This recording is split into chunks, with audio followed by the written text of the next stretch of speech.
Hey, welcome. So this is the nitty-gritty video that no one asked for but that I love to make. Now, this video is going to be all about how dialectics works and why it works, and how you can use it to create satisfying stories with change at the center of them. Now, for people who've watched a few of my videos, you'll probably see that I've done a lot of work on the hero's journey, and you're probably thinking, like, that's the same thing, surely. Well, I think the hero's journey is a great tool for analyzing stories. So once you've already written the thing and got it up on its feet, then I think the hero's journey is like a really useful tool for that. But in terms of actually creating stories, I think dialectics is the better approach. So in this video, I'm going to explain exactly how and why they work. So think of it this way. In the previous video I did about dialectics, that was me like teaching you how to teach time on a clock. Whereas this video is me showing you all the gears inside the clock, why they work and why they turn the way they turn, and how they all end up working together. Now, if you're down for that, stick with me. A syllogism is a form of logical reasoning, where you can draw a conclusion from two premises that are assumed to be true. So you have premise A and premise B, and from these two premises you can draw the conclusion C. One of the statements is universal and one is specific. So here's an example. Fido is a dog. All dogs are quadrupeds. Therefore, Fido is a quadruped. That's the real basic functions of how a syllogism works.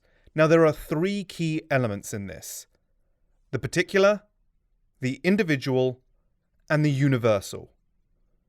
These are the three elements you are discovering the relationship between when you're making your conclusion. So the question you're answering is, how does the particular relate to the universal via the individual? So to translate this into movie ideas, you have the main character that has a specific view of themselves and what they are. And they have a linked assumption about how the world works, which usually facilitates why they are who they are, what they do, and why they think what they think. And the conclusion they draw from these two statements will likely cause some problem that they'll be able to bear for a little while, but will eventually need to be dealt with, which is where your story should start. This way of reasoning works because there's a clear logical relationship between the particular, the individual, and the universal. The problem with this is that it can only really exist in a vacuum. And by that, this is what I mean. This way of reasoning is purely conceptual and isn't anchored to anything in the real world. And in the real world, we experience time, and over time, things change. Like, nothing exists in a vacuum in the real world. That's where dialectics comes in. Nothing can be deduced from a notion that has no context. This was Hegel's main criticism of logic. Can you make logical assumptions? Yes. But if they aren't grounded in reality, then how useful are they really? Logic has to assume that things will always be the same. Which leads us to the philosophical question of, is A equal to A? Sounds right, but is that really true? For example, does Fido always remain the same? We know that change is a constant in life. We grow, we learn, we have experiences, and we change. Fido could have a terrible accident and lose a leg. Then all of a sudden, the previous syllogism doesn't work anymore, because the universal statement is no longer true. Which screws up the whole thing, because he's still a dog, but no longer a quadruped. In order for logical jumps to be made, we need a degree of tolerance within the statements, so that things can vary so that they work. Now let's talk time. Change happens from moment to moment all the time, and variables can fluctuate all the time. It makes this way of logical reasoning limited, as you can't track all of these variables constantly. So what dialectics does is bring change into the equation to make this way of logical reasoning practical across time. So the dialectic is a thesis, which is made up of a syllogism, and it's hit with an antithesis, which is an alternative syllogism, which causes the object that held the original thesis to change and creates the synthesis. That synthesis becomes the new thesis, and so on and so on, and that's how you can account for the changes. So, in terms of movies, the particular or protagonist's thesis, the syllogism they currently hold, needs to be constantly tested to see if it holds true by the antithesis, the syllogism that the writer is pushing them to adopt, which happens repeatedly over the course of the movie. Therefore, each scene is a test of the specific and universal premises, and how it affects the protagonist and the problem that they have created for themselves. So, the test of the protagonist's current syllogism is a scene, and the dialectic process is how the scenes string together. And if you string enough scenes together to get the character to change, then you have a movie.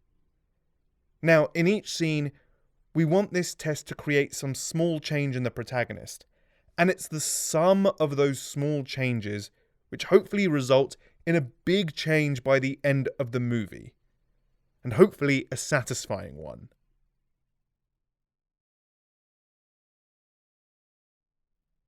The quantity of changes an object goes through results in a change in a quality that it might have.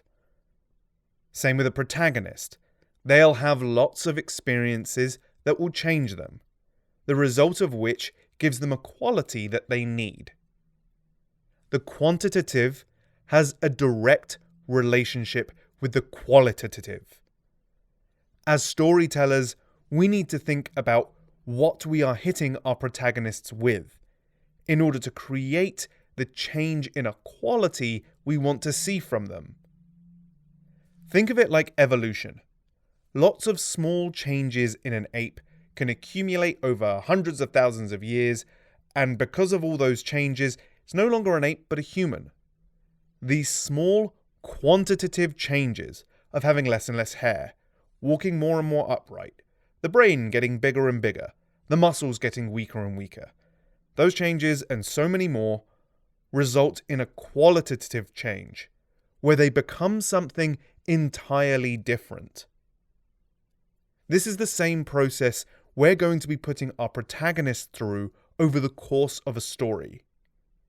For example, you can take a selfish protagonist at the start, and through a series of small changes, where let's say they're compelled to help people, eventually turns them into a generous person. And we do that by constantly and continually testing their thesis, which is made up of their evolving syllogism that they believe in. The quantitative changes a character will go through fall under two main categories. They're either idealistic or materialistic. So for our purposes, idealism is thinking that our reality is based upon our ideas or values. And materialism is a way of thinking that says our reality shapes our ideas and values. They're the opposites of one another. So if your character is going to go through an idealistic process, then they are the agent of change in the story. Your character is right and the world is wrong, and your character is going to impose their ideology on the world. Think Erin Brockovich, or pretty much anything Aaron Sorkin has ever written.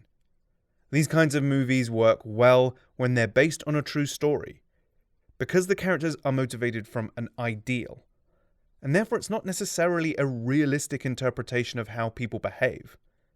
So when it's a true story, it helps us to suspend our disbelief, because otherwise we wouldn't necessarily believe it.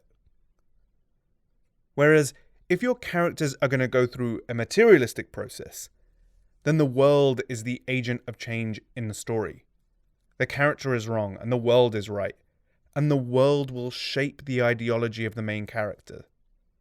Most movies are written from this perspective, even in genres like fantasy or sci-fi where the world is made up. Because this is the main way that we experience change in the real world. We experience things and we are changed as a result of that experience with the world. Maybe it was that gap year where you went abroad, or you walked your friend's dog, or you stole that candy bar from the grocery store. Sometimes they change us a little bit, and sometimes they change us a lot. But our interactions with the world readjust what we do with our lives, what we think and who we are. And it will do the same for our characters. These stories resonate with us more easily as they match our own experiences. So those are the ins and outs of dialectics. Now, I hope you got something out of it. Of course, none of these are hard and fast rules, but I think they're just great guidelines that I know have helped me a lot, so I wanted to share. Whatever is working for you when you're writing your screenplays, just keep doing what's working.